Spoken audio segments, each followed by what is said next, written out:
যেই নারী বেপর্দা এলাকায় চলবে, সে কার বউ কার মেয়ে এটা দেখার বিষয় নয়। সে মুসলমান, এক মুসলমান আর এক মুসলমানের ভাই বোন, দায়িত্ব আছে। ঠিক কিনা জোরে কথা বলেন। আমার মা বোনদেরকে আমি কদমে হাত রেখে বলছি, সৈয়দা ফাতেমা আল্লাহর ফেরেশতাকেও পর্দা করেছিল। আপনাদের কদমে হাত রেখে বলছি, হযরতে আয়েশা সিদ্দিকা রাদিয়াল্লাহু তাআলা আনহা কবরের ভেতরে ওমর ফারুককে পর্দা করেছে।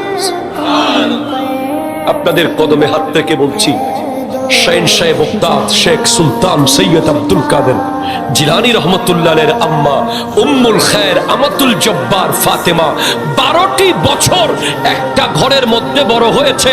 12 বছরেও এলাকার কোন পুরুষ বুঝতে পারে নাই যে এই ঘরে একটা মেয়ে ছিল।